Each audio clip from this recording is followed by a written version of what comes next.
Social media is ruining finances. From the beginning of time, we've heard the phrase keeping up with the Joneses, but social media is making it so much worse and so much harder to dictate where you should be in your finances and when it's keeping up with the Joneses. So here are the 5 reasons why social media is actually ruining it and why you should look poor.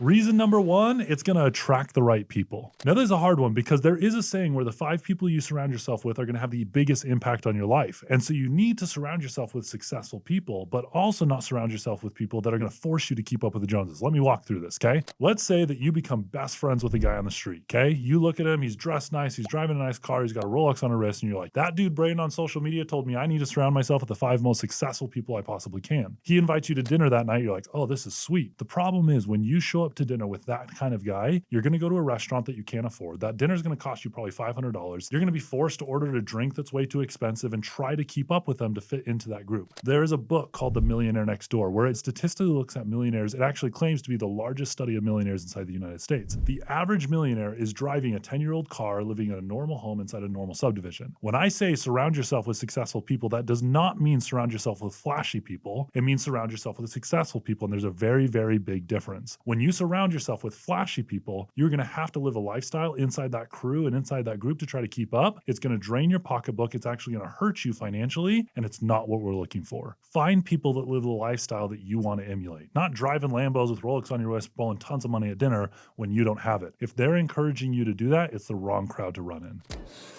Point number 2, your satisfaction in life is actually going to have almost a direct correspondence to looking poor. Now, that's weird to say out loud, but I am the first one that will tell you that I live a life where I am never satisfied. I call it Kaizen. That means constant improvement. I firmly believe that we can constantly improve. Personally, professionally, relationships, everything. What that does, though, is it forces me to always want something more, and that's not healthy, and so I have to check myself constantly. If you're always looking for the newest iPhone, you're always looking for the newest tech, always looking for the new shoe drop or designer clothes or whatever it is, that is a very expensive place to be in. Getting back to the simplistic life where you can talk yourself out of always wanting something new and always wanting something more will save you a ton of money and actually be what makes you financially secure. Now, there's a balance of all things. If something brings you happiness, for sure, like splurge a little bit because money's there to make you happy. But you have to be very careful and have an internal check. Am I doing this just for the fact of wanting more? The other 4 are honestly more practical than this one. This one is more mindset than anything, but it's a very important mindset to be aware of because if you can't embody this, it will cost you tens of thousands, hundreds of thousands of dollars throughout your life. Investing the money for that $1,500 iPhone instead of buying it will turn into a ton of money at retirement. Do the smart thing, don't keep up with the Joneses, and always be satisfied.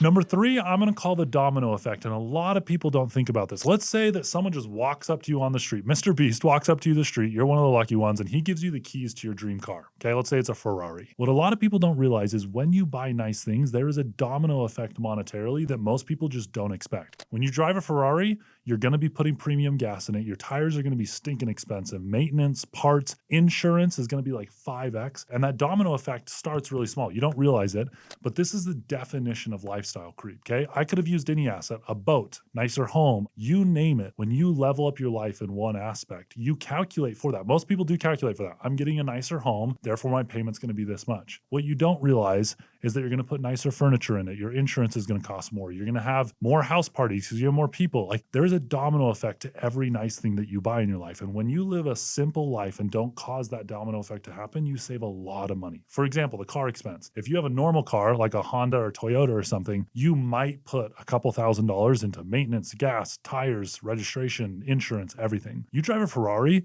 you're going to put tens of thousands of dollars into the exact same stuff. Even though it was free, you're going to end up spending 4, 5, 6 times the amount of money just because of the domino effect that happens. On top of that, there is a mind shift and psychological stuff happens. I promise you, if you are driving around in a Ferrari 2 years later, the clothes you're wearing is going to be nicer, the shoes you're wearing is going to be nicer, the dinners you go to is nicer. It will create a perception that you perceive yourself in a certain way and you want others to perceive you a certain way that you end up spending more money than you should. Living simply, living frugally, living poor, whatever you want to call it, will have a massive domino effect on you.